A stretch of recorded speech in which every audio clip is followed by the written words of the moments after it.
Bem-vindos ao Papo de Trilha, o podcast para quem ama trilhas sonoras. Eu sou Gustavo Camargo. E eu sou Maurício Selman. Pois é, e olha, esse não é o começo do nosso episódio, esse é um disclaimer, na verdade. A gente quer explicar que o episódio que vocês vão ouvir na sequência foi gravado há 1 ano e meio, no começo do nosso podcast. Nós éramos pessoas diferentes, Maurício. Nossas vozes eram imberbes, nós éramos muito mais jovens do que agora. Nossos átomos eram outros. Mudou tudo, o Rio passou, teve a pandemia, tá tudo diferente. Nós gravamos pensando em lançar na época do No Time to Die, que ia estrear finalmente, o 007 Sem Tempo para Morrer. Mas agora tá aí, finalmente, estamos aí para lançar finalmente esse episódio 1 ano e meio depois. E a opção foi manter o episódio conforme foi gravado. Então talvez o ouvinte ouça comentários sobre um episódio que a gente fala que foi recente, já foi faz tempo. Talvez ele ouça a gente falar algum comentário sobre ir no próximo episódio e tal, mas decidimos lançar como está a obra. Nós não somos Jorge Lucas para ficar mexendo até o final, né? Mas o principal continua o mesmo, que são os episódios com todas as trilhas e as canções de 007, e como o filme novo dirigido pelo Fukunaga não tinha estreado até agora, tá valendo. Total. Então nós sabemos o nome dele e a gente convida o ouvinte para uma viagem nas trilhas de Bond. Aperta o play.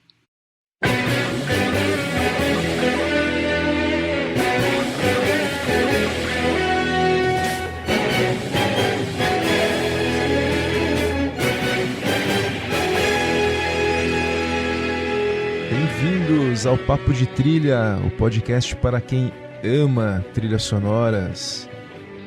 Eu sou Gustavo Camargo. E eu sou Maurício Selman. E hoje a gente já está com uma vinheta diferente, Maurício. A gente está com uma vinheta de James Bond.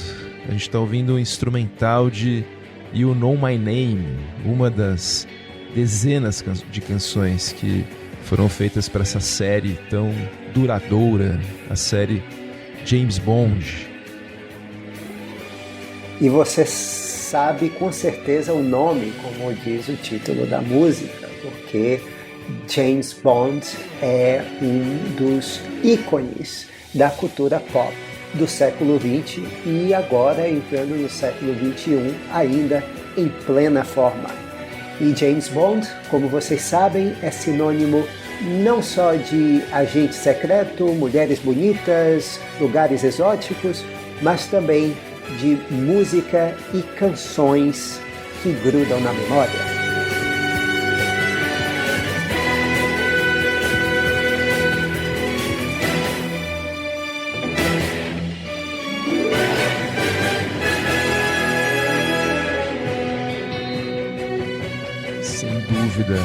Se eu não me engano, se eu me corrija se eu estiver errado, eu acho que é a franquia mais duradoura da história do cinema. Eu acho que sim, mas tem uma franquia japonesa que talvez ainda seja maior que a do James Bond. É do Zatoichi, o samurai cego. Se o James Bond não passou, a franquia vai passar em breve. Franquia que nós falamos aqui, em que você tem os mesmos produtores, os mesmos atores fazendo os mesmos filmes com os mesmos personagens. Mas aqui, se o James Bond não passou, vai passar. Estamos falando aqui de uma franquia que está nas mãos dos mesmos produtores, ou famílias de produtores, desde 1961, 62. Harry Saltzman e a família de Albert Chubby Broccoli. Agora, quem está no comando é Barbara Broccoli, sua filha. Sim, e o Michael Wilson, que é acho que o enteado dele. Então é uma franquia familiar. É tipo o Red Bull, é uma empresa de um produto só. Então essa empresa Ion só faz os filmes do James Bond desde 62. Então eles têm um controle grande sobre a série. E a gente pensou em fazer esses episódios especiais porque rende muito, tem muito assunto. Toda a música da franquia James Bond. O filme novo vai estrear, o No Time to Die, Sem Tempo para Morrer, e a gente está sincronizando esses episódios para, quando o filme estrear, a gente já poder focar na trilha nova, que vai ser feita pelo Hans Zimmer. Só que muito antes disso, em 1962, a gente teve o primeiro filme do James Bond, que foi O Satânico Dr. No. O filme foi adaptado do livro do Ian Fleming e dirigido pelo Terence Young. Para o Satânico Dr. No, os produtores chamaram um compositor chamado Monty Norman, que ele estava no lugar certo na hora certa. Ele tinha feito um trabalho anterior com o produtor Harry Saltzman. Ele não era especialmente conhecido, não era um compositor de trilhas, mas ele fez um trabalho competente aí no filme anterior e o produtor convidou ele. Inclusive ele viajou para a Jamaica, né, Maurício? Para participar da ele trilha. era conhecido dos produtores também por musicais. Ele era mais famoso por fazer musicais de teatro. Exatamente. Experiência, como você falou, de teatro mesmo, né? Exato, e é por essa experiência de teatro. Ele estava com musicais de sucesso em Londres na época, e é exatamente por essa experiência que ele foi chamado, e aí ele foi para a Jamaica, como o Gustavo falou, para recolher sons para inspirar a trilha sonora, porque afinal o Satânico Dr. No, no qual o vilão é um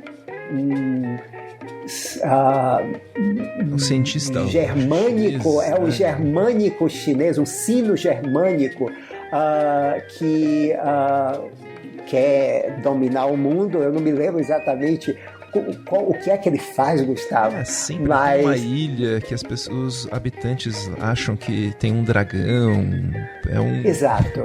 É um típico... Toda a trama dos filmes do James Bond já tá aí no Dr. No, né? É um vilão que quer dominar o mundo, só que ainda não tava com tanta pirotecnia quanto ia começar. Exato.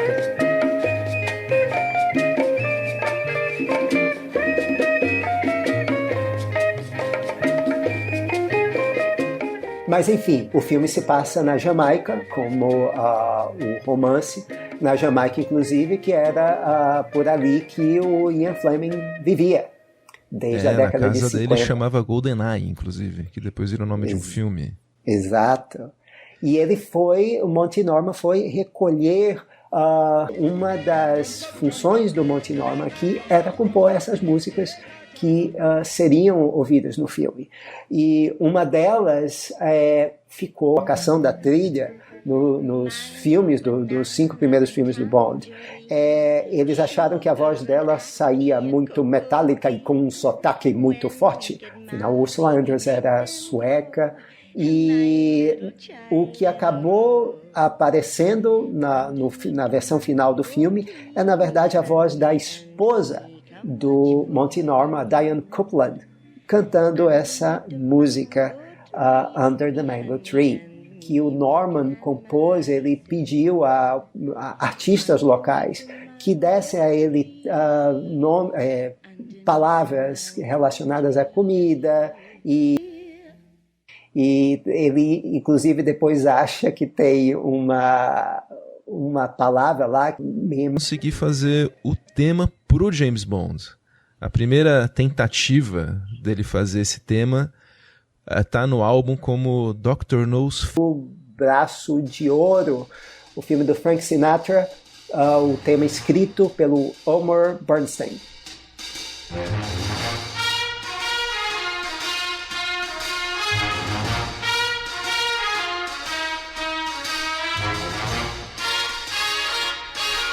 Pois é, realmente não rolou o tema do Monty Norman, ele estava com dificuldade, E daí a gente entra com uma figura importantíssima pro futuro da música do James Bond, que é o compositor inglês John Barry, que na época estava com 29 anos e tinha um grupo chamado John Barry 7.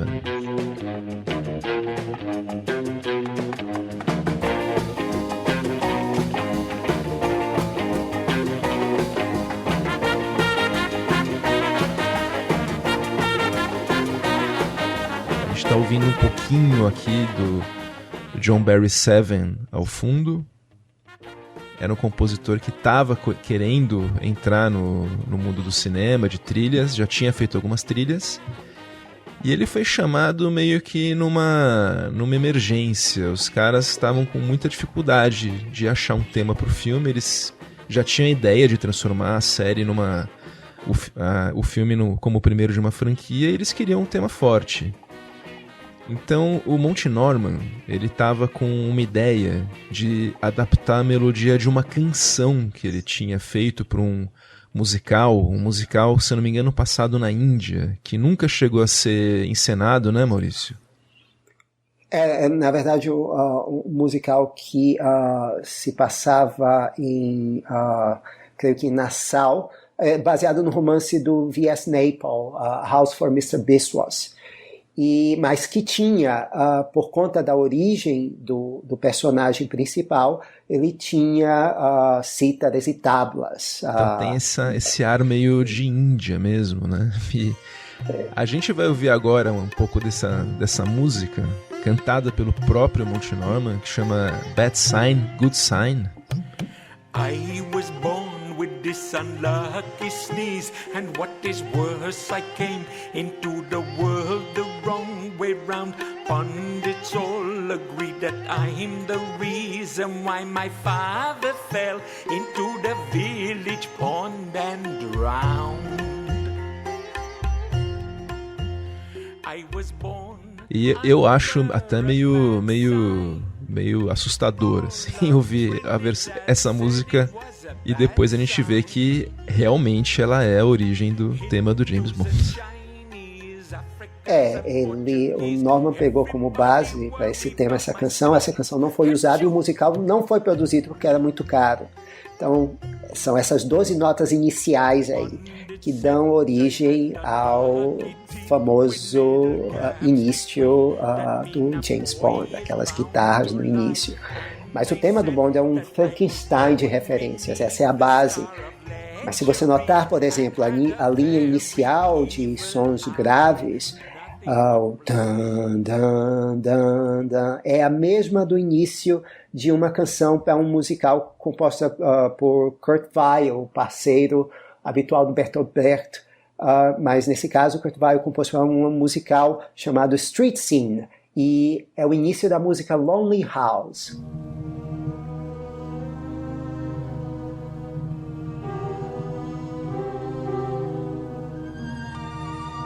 Pois é, esse conjunto de 4 notas que sobem e descem é mais uma harmonia, né? E é muito comum. O próprio John Barry já usou numa música do John Barry 7 chamada Black Stockings.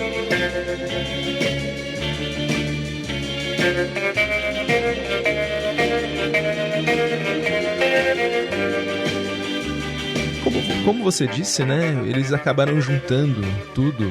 O John Barry fez um arranjo que o próprio Monty Norman considera um arranjo brilhante e adicionou depois no final uma melodia mais jazzística. Antes de ver o tema, eu vou pegar 2 composições específicas do John Barry que você vai ver aqui os elementos do arranjo já primários ali, que ele vai usar nesse tema do Bond. O primeiro foi uma composição que ele fez para o John Barry 7 de 1958, chamada Bee's Knees, logo o início.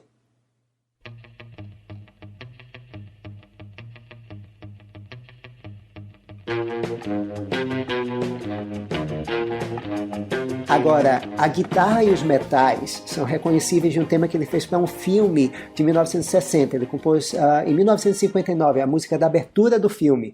Um filme que estrelava, entre outros, o Christopher Lee, chamado Beat Girl.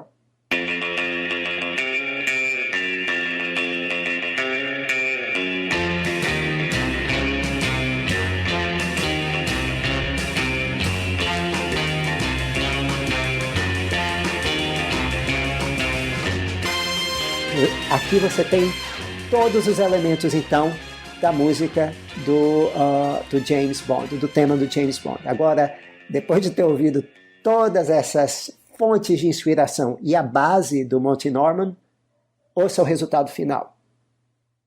Então, é um dos temas mais famosos da história do cinema. Ele foi usado na abertura do filme e também muito durante o filme. O editor, o Peter Hunt, viu que era uma faixa muito boa e, assim, substituiu grande parte de algumas cenas que tinham música do Monty Norman por esse tema. Então ele toca bastante durante o filme. Inclusive nos créditos de abertura, né, que foram bem famosos. Quem, afinal, é o autor da música? Você vai dizer, o tema de Bond é escrito por Monty Norman ou escrito por John Barry? Bem, quem recebia os direitos autorais, quem recebeu até o fim os direitos autorais e ficou rico com os direitos autorais da música foi o Monty Norman. Ganhou muito dinheiro com essa música. Muito. Eu só lembrava do personagem do Hugh Grant em Um Grande Garoto, que era um cara que criou uma música e ficou rico com essa música e nunca mais trabalhou. Bem, o Monty Norman não era esse caso extremo. Mas ele é meio que um hit wonder, né? Ele acho que não tem nada parecido com isso na carreira dele. Não, e você vê que a música, o tema de Bond decolou por causa dos arranjos mesmo do Barry. Agora, mas todo mundo reconheceu que ele era o autor do tema, porque o básico era saiu de Bad Sign, Good Sign. Mesmo assim, né? Foi exato, pois é. Né? Exato. Mesmo assim, o John Barry, em entrevistas ao longo dos anos, ficava dizendo que, como assim vocês acham que quem escreveu o tema foi ele? Claro que fui eu, porque se não tivesse sido eu, por que é que eles teriam chamado a mim para fazer trilhas do filme do Bond e não ele? Bem, por conta disso, em um jornal chamado Sunday Times, por conta de uma dessas entrevistas do Barry, aí foi fazer uma história sobre o tema do Bond e se referiu ao Monty Norman como dizendo que na época ele era só um compositorzinho obscuro que não tinha tido sucesso nenhum. O Norman, de saco cheio de ficarem colocando em dúvida a autoria da música, inclusive alguém já tinha dito que ele na verdade tinha pago $100 ou 100 libras pela música quando visitou a Jamaica para fazer pesquisa para Dr. No. Ele meteu um processo no jornal Sunday Times e aí o veredito final foi mantido de que a autoria é dele. Inclusive, um dos especialistas convidados a depor é o respeitadíssimo musicólogo Stanley Sadie. E ele fez um comentário definitivo sobre quem é o autor da música. Olha, os arranjos feitos pelo Barry foram extremos, no sentido de que eles fizeram uma mudança enorme na música. Eles contribuíram enormemente para o resultado final. Mas a música deriva em grande parte de Bad Sign, Good Sign, do Norman. E ficamos por aqui. Pois é, o Monty Norman, a trilha dele, assim, eu não vou chamar de tosca, mas ela mostra que ele não é muito do ramo, né? Acho que um exemplo bom é a cena da tarântula.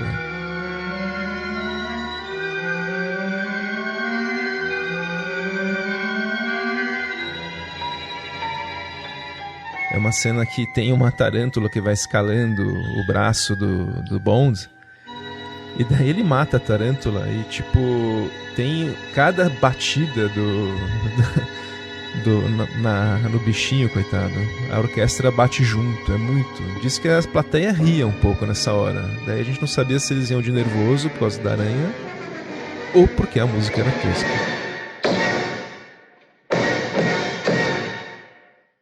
De qualquer jeito, o filme foi um grande sucesso. O tema do James Bond foi muito sucesso mesmo.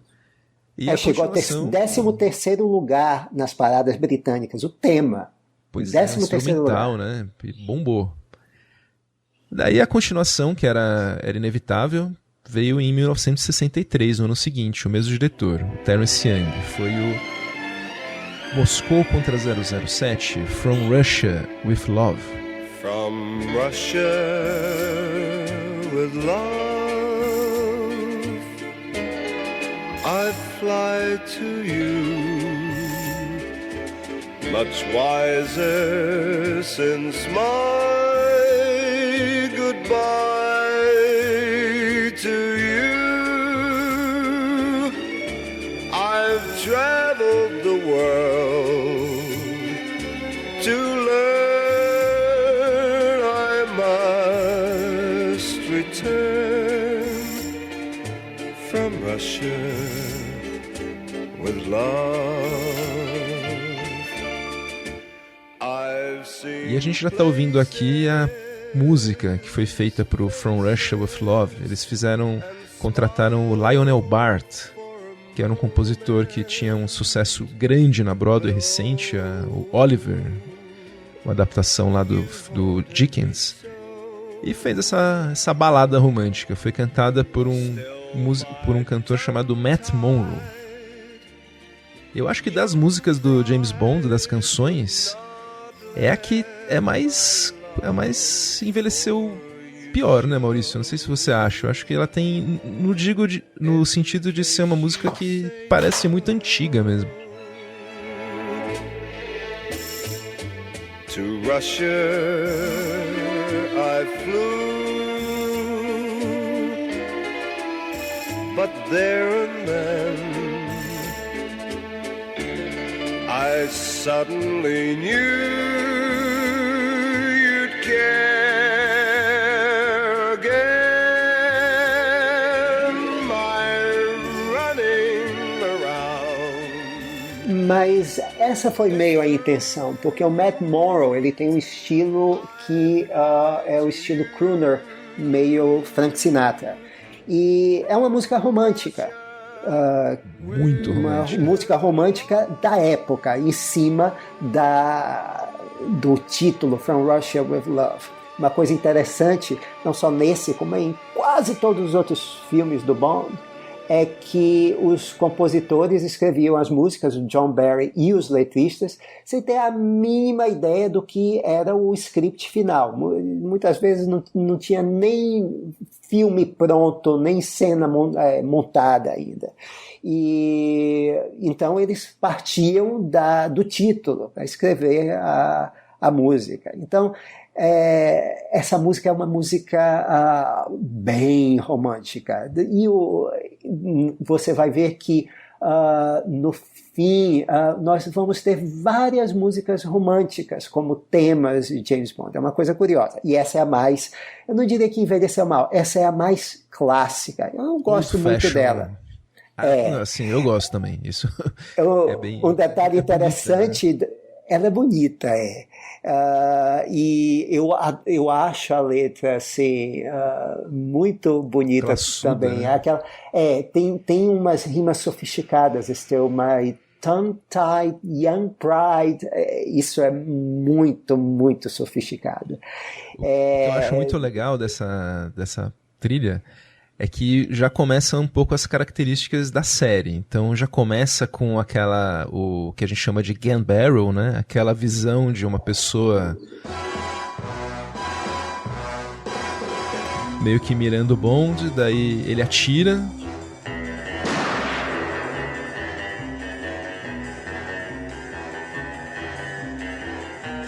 Cai aquele sanguinho na tela, né? Já tem sempre o John Barry sempre fazia alguns arranjos diferentes disso, ele era muito criativo. E os créditos de abertura desse filme já vêm depois de uma cena que às vezes tem a ver com a história, às vezes não, né? Tem uma cena inicial, nesse caso do Moscou contra 007, eles num labirinto lá, com um sósia do Bond.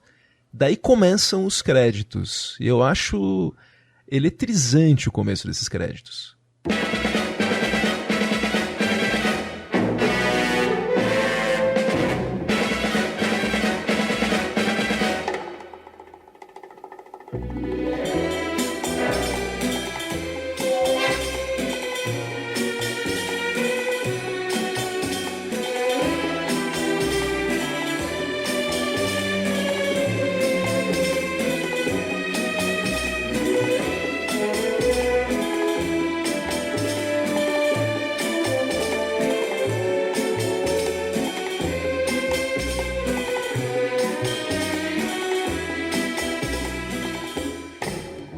Não, eu ia dizer que os créditos estão entre os mais simples e melhores de toda a franquia, na minha opinião. Eu acho também, é uma projeção, né, com as ciganas dançando, que tem a ver com a história, e tem um arranjo do John Barry pra música do Matt Monro.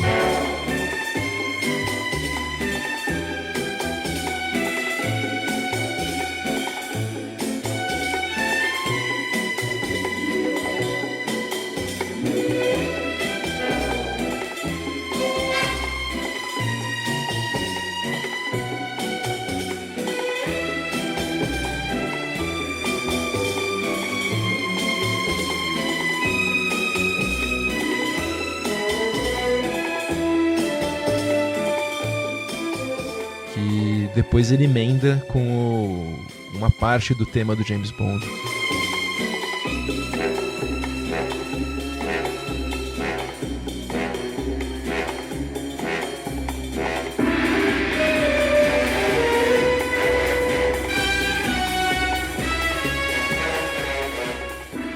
E nessa trilha, além da... Assim, é uma trilha muito competente, muito superior à trilha do Monty Norman, nem se compara. O John Barry é um compositor de cinema melhor do que o Monty Norman mesmo.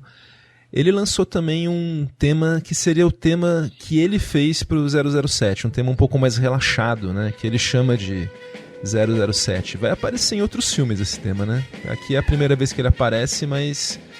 Você gosta desse tema, Maurício? Eu gosto e não gosto.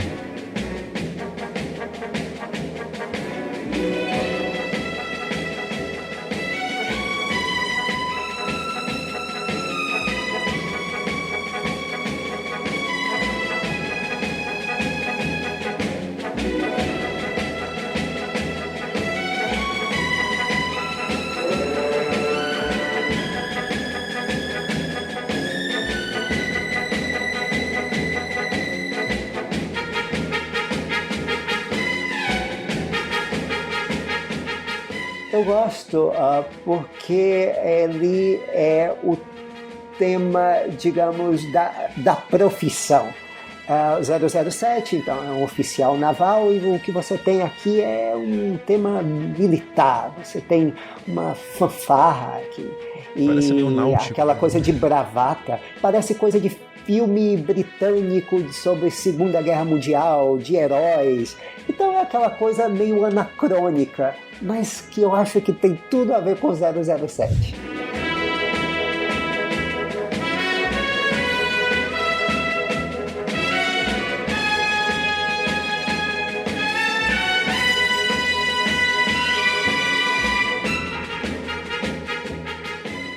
É bem britânico mesmo. Exato. Total em inglês.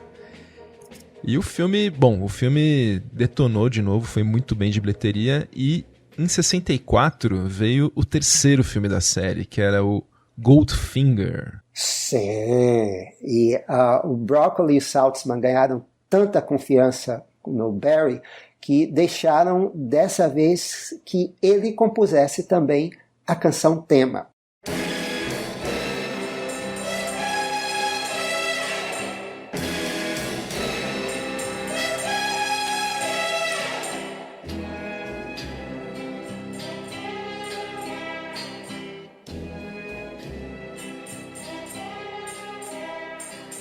Goldfinger, he's the man with the Midas touch, a spider's touch, such a cold finger, o compositor aqui se decidiu por algo completamente oposto ao lirismo, ao romanticismo de From Russia with Love, porque agora a canção era sobre Goldfinger, ou seja, sobre o vilão. Agora. Exato. Então, o que ele compôs aqui vai ser um marco pelo qual todos os outros filmes, todas as outras canções que viriam depois, elas vão se medir contra Goldfinger, porque é uma canção, como o próprio Barry falou, angular, cheia de arestas. Os metais parecem sugerir tanto violência quanto sexo, erotismo.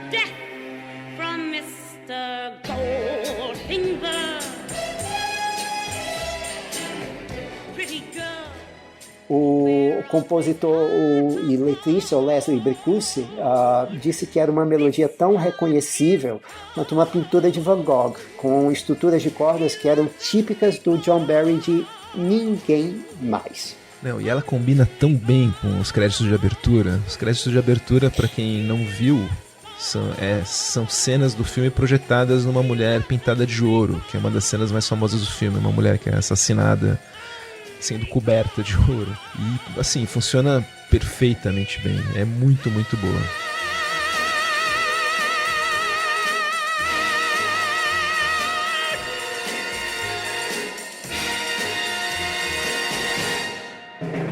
E o legal é que ele usa trechos dessa música na trilha mesmo.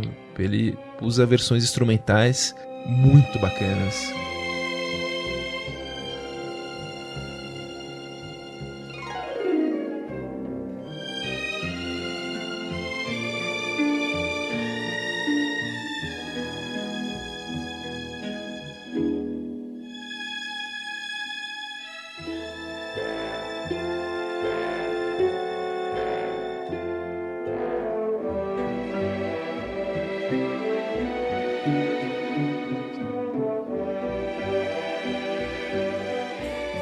A minha preferida é quando tem a invasão no final, no Fort Knox.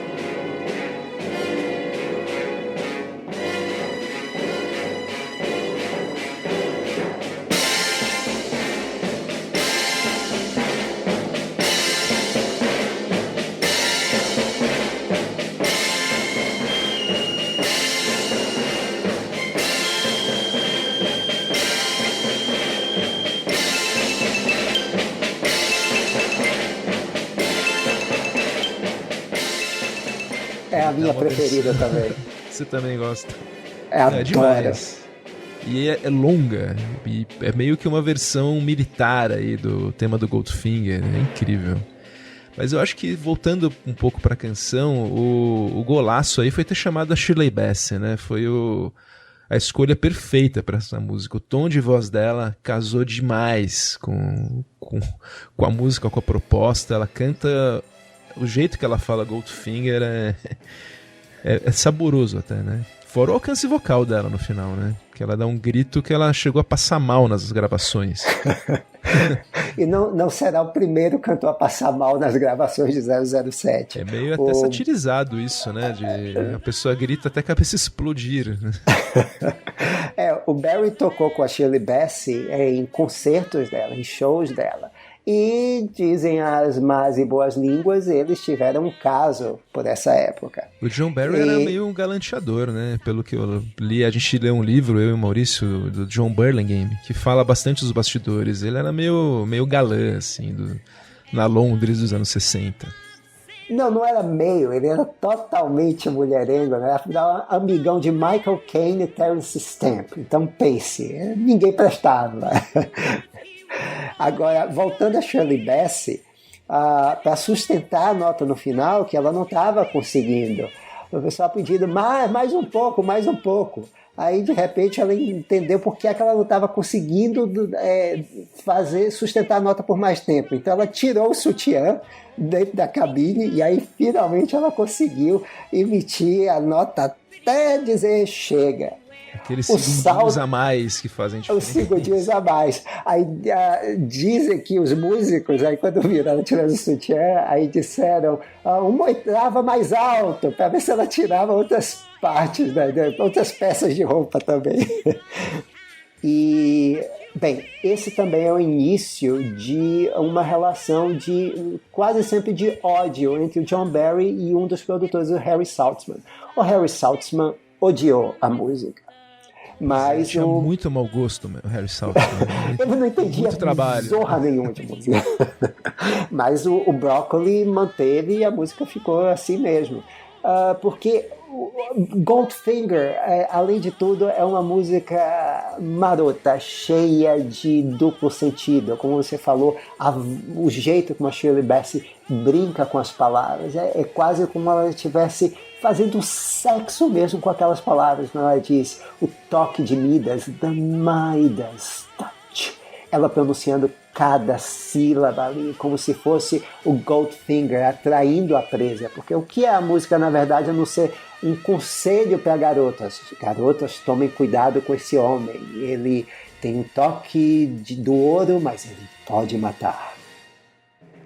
O Goldfinger é um dos melhores filmes da série, talvez o melhor até hoje. Lá ele estabeleceu todas as regras da série. Tem aquela uma cena de ação antes dos créditos, a canção, o final explosivo, o capanga, que é aquele capanga maravilhoso, que era o Odd Job, que tinha uma cartola que cortava cabeças de estátuas e de pessoas. É um dos melhores da série. E ele foi seguido pelo 007 contra a chantagem atômica, em 1965. O nome em inglês é Thunderball.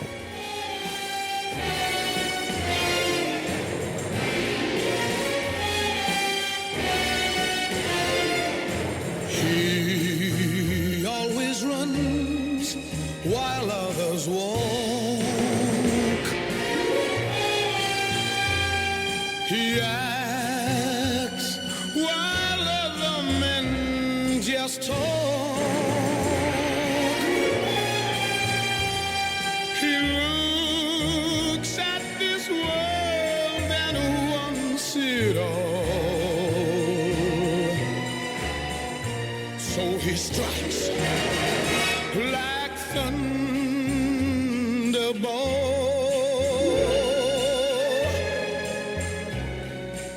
E Maurício, a gente está ouvindo agora a música Thunderball, que foi feita pelo John Barry e pelo letrista Don Black, que a gente vai falar bastante ainda sobre ele. Ele é cantada pelo Tom Jones, que está aí com a gente até hoje. They call him the winner who takes all, and he strikes like thunderbolt. Só que essa música não foi a primeira música escolhida para ser o tema do filme. A primeira que eles tentaram, que o John Barry quis, chamava Mr. Kiss Kiss Bang Bang, com letras do Leslie Bricusse. He's tall and he's dark and like a shark he looks for trouble. That's why the zero's double. Mr. Kiss Kiss Bang Bang. He's Fala um pouco pra gente dessa música do Mr. Kiss Kiss Bang Bang, que não foi usada e que a gente já tá ouvindo um pouquinho agora no fundo. Gentleman's a killer, Mr. Kiss Kiss Bang Bang. Demoiselles and danger have filled the stranger's past. Like a knife, he cuts through life like every day's the last. Pois é, a música ela entraria nos créditos iniciais sem a voz, apenas a parte instrumental, com um alto sax no lugar da voz. E o nome Mr. Kiss Kiss Bang Bang vem do fato, diz a lenda, de que os italianos gostavam de chamar o James Bond dessa forma, de Mr. Kiss Kiss Bang Bang. O John Barry gostou tanto que ele achou que Mr. Kiss Kiss Bang Bang seria muito mais interessante como título de música do que Thunderball, uma palavra que não significava nada. Pois é, né? Bola de trovão. Mas, enfim, o que o John Barry tramou foi uma valsa jazzística excelente, e ela teve letra do Leslie Bricusse, que, novamente, não tinha sequer lido o roteiro do filme, e eles chamaram a primeira Dionne Warwick para gravar a música. Depois, quando decidiram que não iam usar a música, aí contrataram Tom Jones para fazer Thunderball. Aí depois tiveram a ideia de não, vamos usar a música no final, vamos chamar Shirley Bassey, mas a música parece que não ficou muito boa. A performance da Shirley Bassey não estava perfeita. Deu certo esse dia, né? Não deu certo. You like vanilla, the gentleman's a killer, Mr. Kiss Kiss Bang Bang. Damoiselles in danger, half the strangers pass. Eles resolveram jogar fora, mas a música ficou, a música aparece costurada, instrumental, em várias cenas do filme, porque era a música com que o John Barry começou a tramar a trilha. A música de base para a trilha dele, né? Ele achava que ia ser o tema. Mas daí os caras entraram em pânico, que eles queriam uma música chamada Thunderball de qualquer jeito, e rolou. A United Artists foi o estúdio que disse não, a gente quer que tem que ser Thunderball, tem que ser Thunderball. E, pois é, aí que entra o Tom Jones.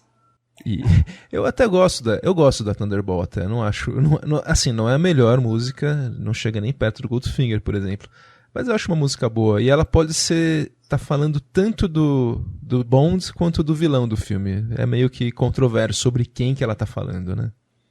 Eu acho que esse é o grande charme da música, que ela deixa isso ambíguo. Dúbio, né? Pode ser os dois. Exato.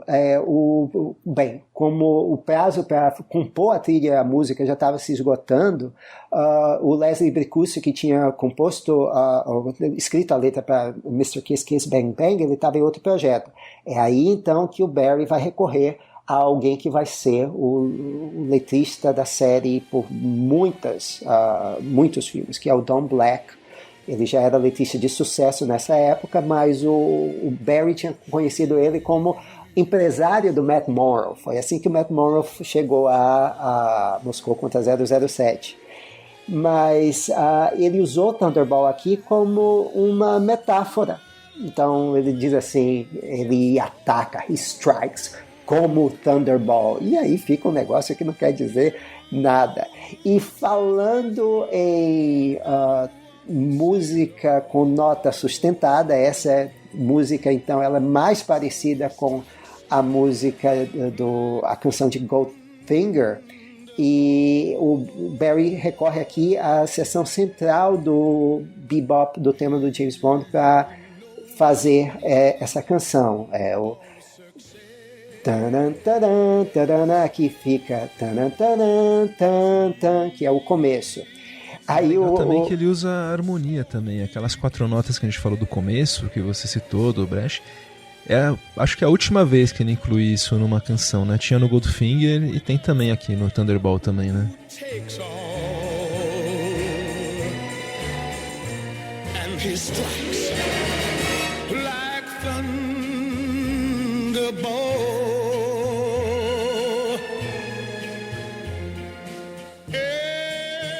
Sim, ele usa muito o tema de Bond, então assim, é uma canção nova. Dando unidade pra franquia, mas com uma canção nova, né? É muito legal. É impressionante. E novamente alguém quase passa mal cantando a música. O Black sugeriu que o Tom Jones sustentasse a nota final por 9 segundos. Quando o Tom Jones então fechou os olhos, meteu o gogó e quase desaba no chão quando termina de gravar. É o gritão, acho que é o mais grito assim, de todas as músicas do James Bond, né? É até cômico, né? Você fala, nossa, meu. Scanners, eu lembro do Scanners, assim, a cabeça do cara vai explodir. Quase. So he strikes like thunder.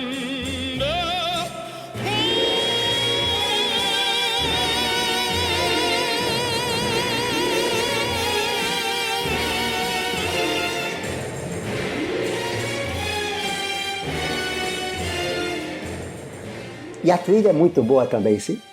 A trilha é boa, ele tem cenas aquáticas e ele usa uma instrumentação muito única. É muito boa essa trilha. E o próximo filme foi em 67, o Com 007 Só Se Vive Duas Vezes e o Only Live Twice.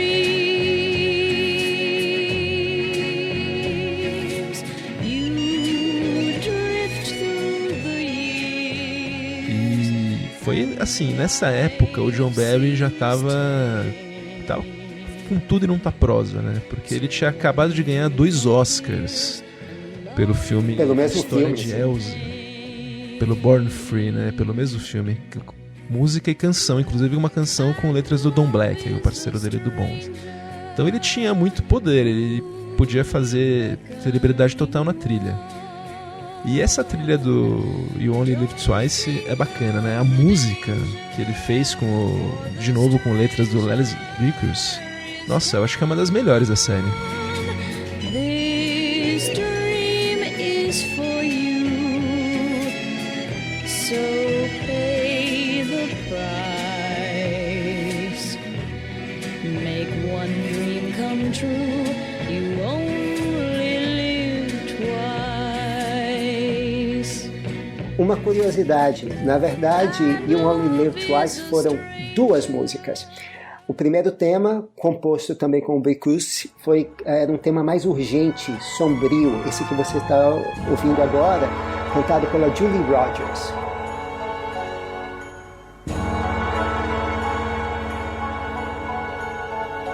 You only live twice, no more than twice, and each life you live, you're playing with dice. The first game is lost. Mas o Barry e o Bricusse, eles descartaram, achando que podiam fazer melhor. E de fato, essa segunda tentativa, que é uma canção de amor com toques orientais genéricos, foi a escolhida, cantada por Nancy Sinatra. Que é a filha do Frank Sinatra, né? E canta super bem, eu acho muito boa essa música. Novamente é tudo em família. Ela é filha do Frank Sinatra, que era amigo do amigão, né, Chubby Broccoli. A versão final do vocal dela, uma curiosidade, é na verdade uma montagem de 25 tentativas diferentes de gravação. Não é nada fora do comum na indústria fonográfica, mas é só para vocês verem como ela estava nervosa. E de fato, a voz dela é doce, suave, mas você vê que ela não tem o alcance vocal da Shirley Bassey e às vezes a voz dela falha quando ela tenta uma nota mais alta. Mas ainda assim, foi um casamento que eu acho que deu certo. You only live twice.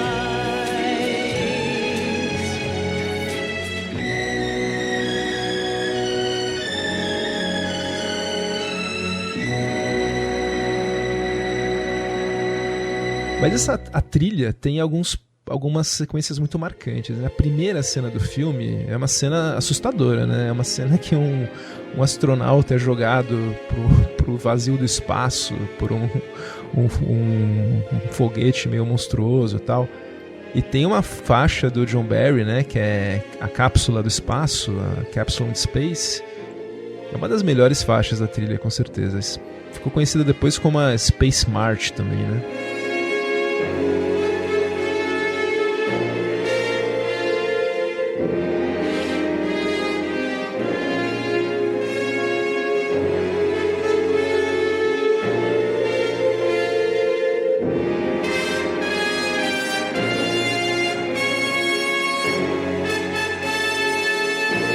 Pra mim é uma das melhores faixas de todas as trilhas de Bond. É assustadora. Total. A cena é forte, né?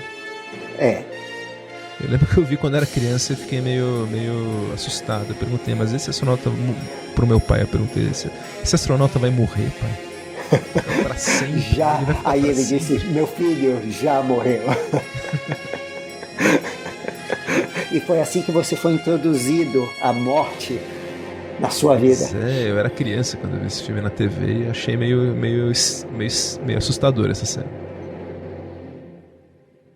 E em 67, né, esse filme é de 67, teoricamente era o filme final do Sean Connery. Ele estava saindo da série, então eles estavam procurando um outro James Bond, e nesse mesmo ano a produtora Eon estava com um concorrente. Outro produtor, o Charles Feldman, ele tinha os direitos do Cassino Royale. Era o único livro do Ian Fleming que a Eon não tinha os direitos. E esse produtor, em 67, ele optou em fazer um filme cômico, uma espécie de sátira do 007, chamado de Cassino Royale.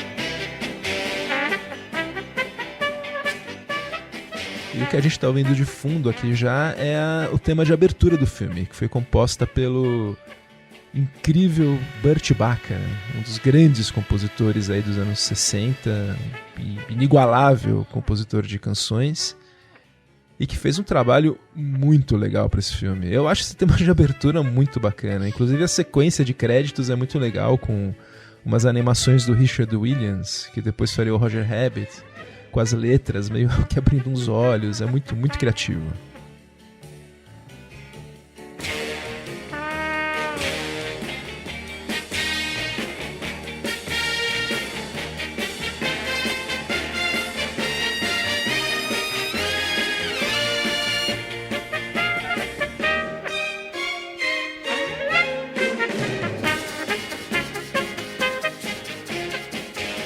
Pois é, e o Burt Bacharach e o letrista Hal David, que também trabalharia na série James Bond, do Broccoli e do Saltzman, foram as escolhas do Feldman desde o início.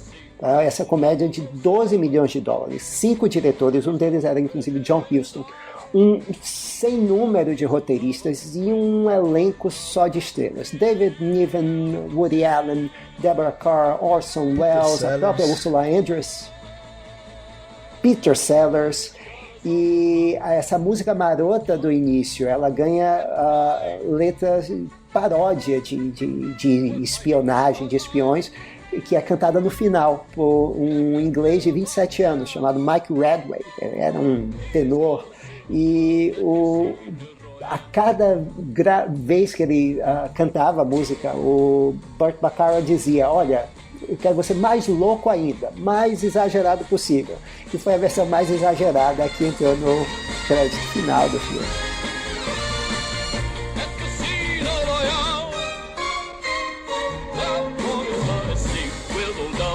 7.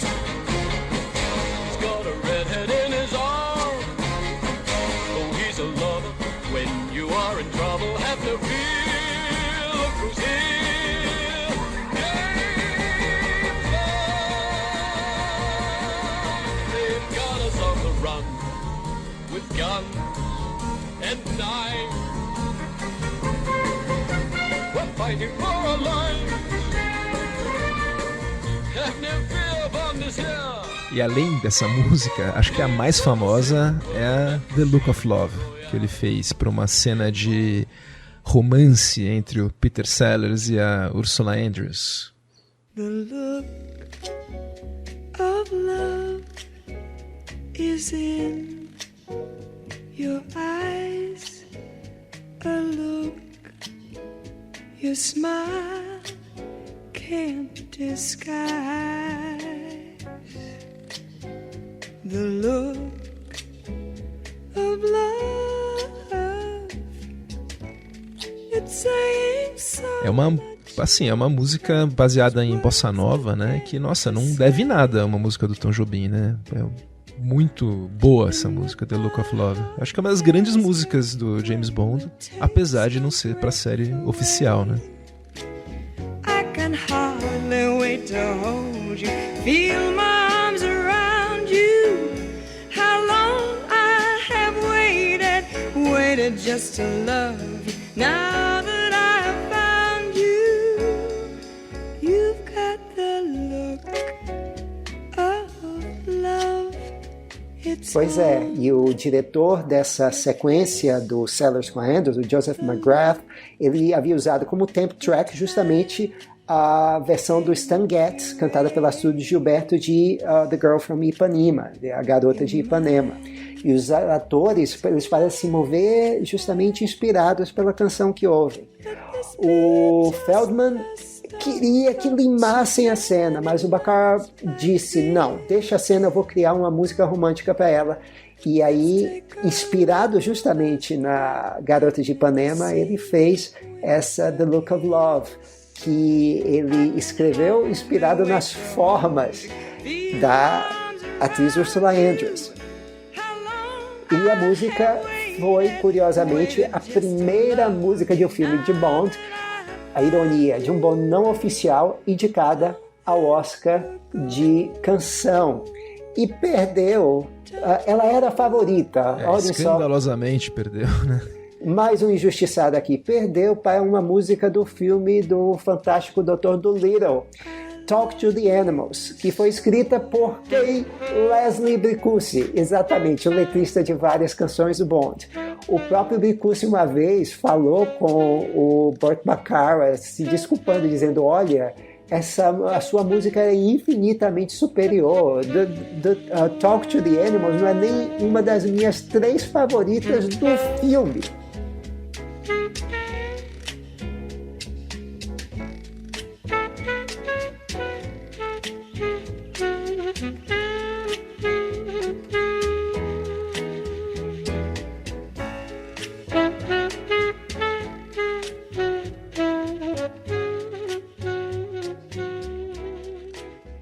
Essa música ela foi regravada muitas vezes, acho que a versão mais conhecida agora é da Diana Krall.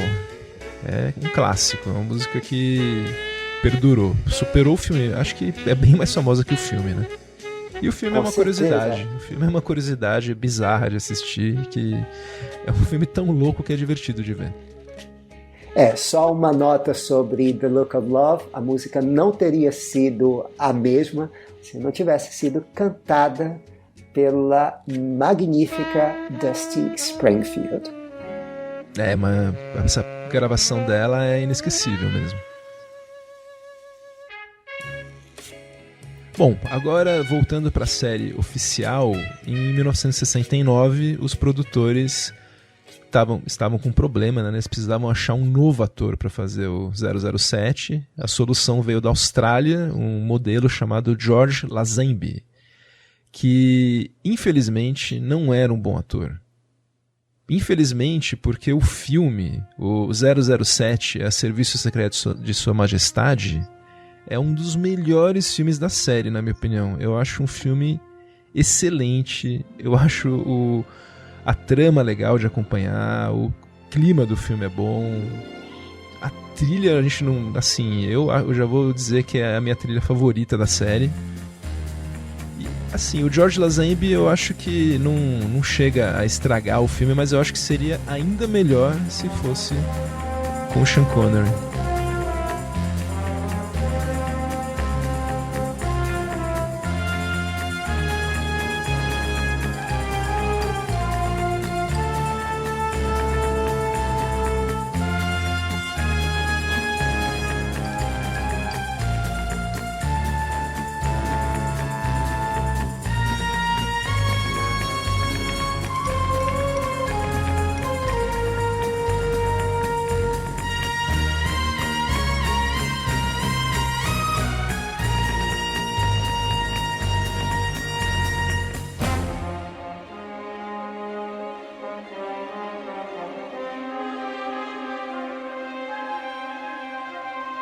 É curioso que foi esse dos filmes da série foi um dos que mais demorou para se pagar, mas com o tempo ele é considerado um dos pontos altos da franquia. Ele foi reavaliado, né?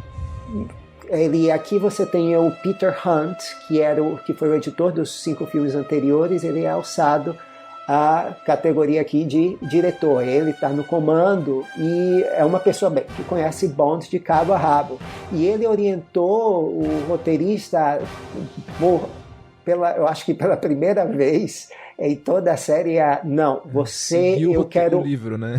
Siga o livro, eu quero o mínimo de firula e o máximo de fidelidade.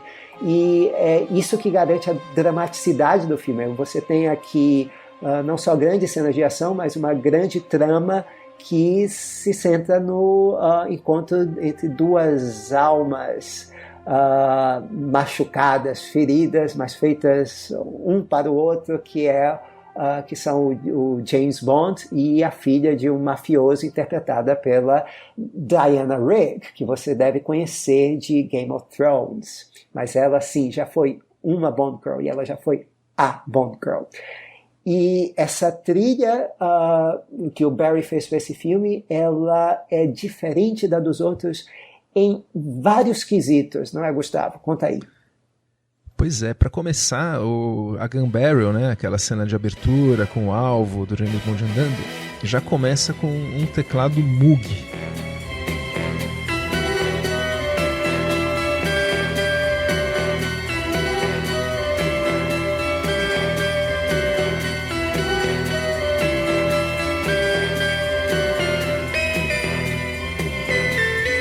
Ouvindo aí, o John Barry já quis dar um toque diferente, um pouco mais moderno, como era um novo James Bond. Acho que esse é o primeiro reboot da série, se a gente for ver. Essa série teve muitos reboots, né? Durante essas décadas. E esse em 69 foi o primeiro e o John Barry quis trazer esse som novo. E, além disso, de trazer bastante, foi a primeira trilha a usar extensivamente o Moog. A gente fez um episódio recente aí de trilhas eletrônicas, essa foi a primeira a usar. E para os créditos de abertura, eles estavam com um problema em relação ao título do filme, né? A Serviço Secreto de Sua Majestade, não estava dando muito certo uma canção. E o John Barry fez uma versão, um tema instrumental que, assim, é maravilhoso.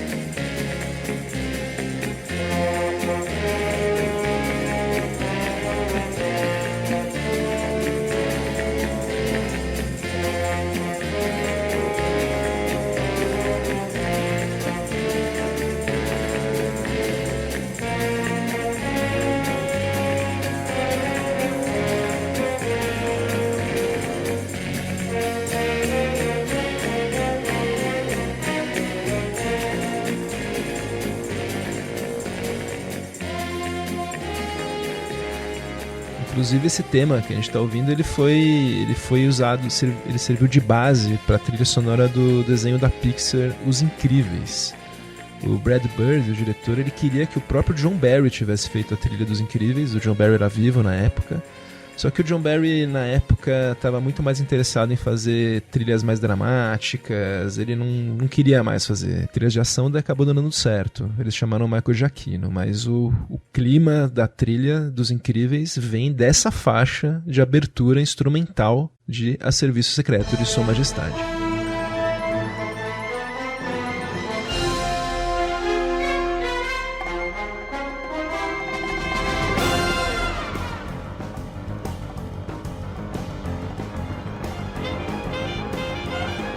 Mas o John Barry queria que o filme tivesse uma música. Ele identificou como o ponto-chave do filme o que o Maurício falou, que era a melhor Bond Girl da história, né? Que é a Diana Rigg. E a relação de amor deles. Então ele quis fazer um tema romântico. Então ele fez uma canção com letras do Hal David e chamou ninguém menos que o Louis Armstrong para cantar.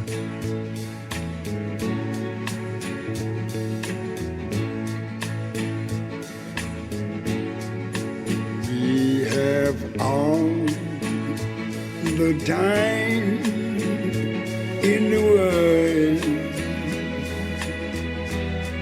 time enough for life to unfold all the precious things love has in store. We have all the love in the world. If that's all we have, you will find. E fala um pouco dessa música, Maurício, mas eu já adianto que é uma das minhas preferidas, não só do James Bond, como da vida. Sim, o nome da música é We Have All the Time in the World. Nós temos todo o tempo do mundo. E a inspiração para esse título vem de uma linha que é dita 3 vezes no livro original do Fleming, We've Got All the Time in the World. E o letrista, o Hal David, adaptou para We Have All the Time in the World, que é também a última linha de diálogo do filme, a última frase que James Bond fala numa cena de cortar o coração no fim do filme, e eles chamaram para cantar o Louis Armstrong. É um tema de amor que, ao contrário das canções de amor populares, normalmente ele é um tema sofrido, é um tema, como eu disse, de gente que já apanhou muito na vida e que está tendo uma chance nova juntos. Every step of the way will find us with the kiss of the world far behind us. Yes, we have all the time in the world. Just for love, nothing more, nothing less, only love.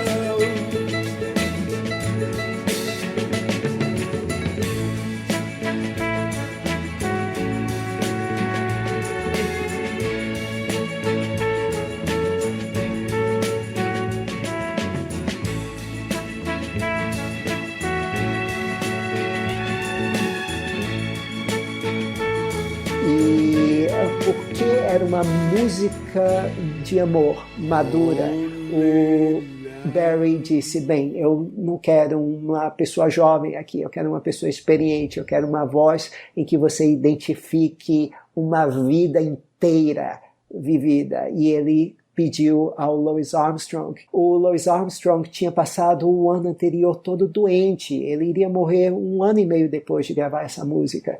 E a pessoa que entra para gravar ali é um homem frágil, mas uma pessoa absolutamente doce, ficou todo mundo encantado. É aquele Louis Armstrong que você conhece dos filmes, uma pessoa gentil, humilde, e essa combinação dessa fragilidade dele na hora de cantar a letra, e por causa da doença, e dessa humildade que ele trouxe para a música,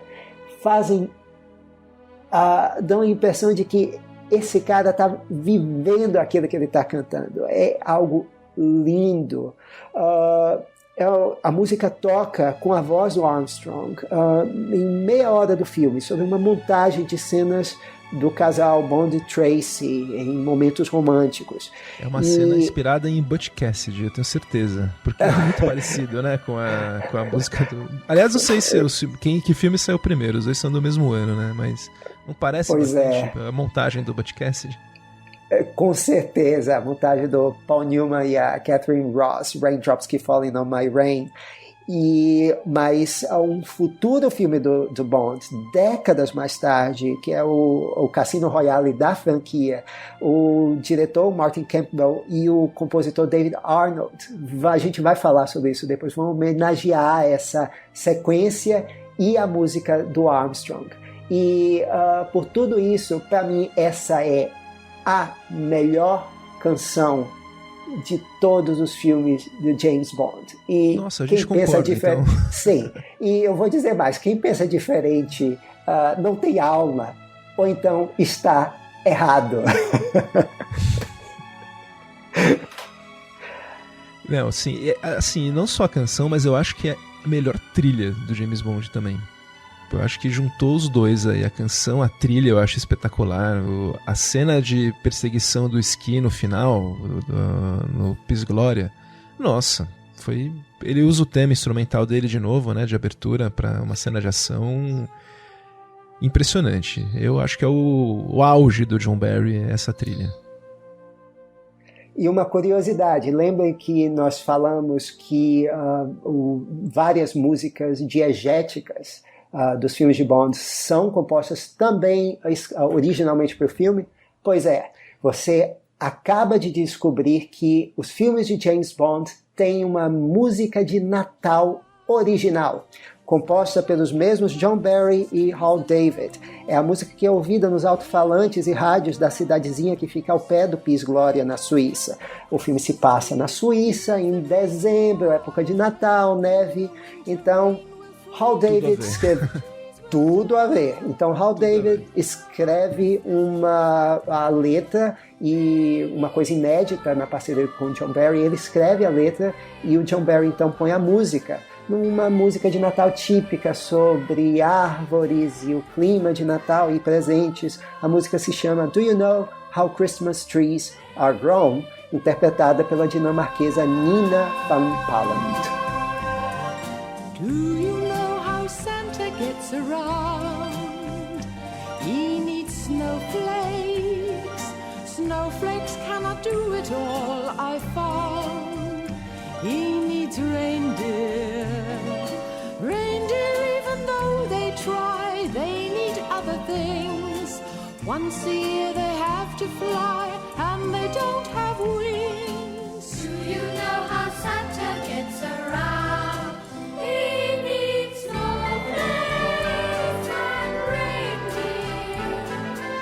com essa música natalina, a gente vai encerrando a primeira parte aí da nossa conversa sobre James Bond. A gente vai, no próximo episódio, abordar a volta de um ator muito conhecido para a série. Vamos abordar a era Roger Moore também. Participação especial dos Beatles, ou de pelo menos um deles. E do quinto Beatle também, que participou um pouco também. Então é isso, Maurício. A gente agradece quem acompanhou a gente, os Bond maníacos e trilha maníacos que acompanharam a gente até agora. Eu sou o Gustavo Camargo e me despeço. Até mais. Eu sou Maurício Selman, me despeço por aqui. Até a próxima. Obrigado.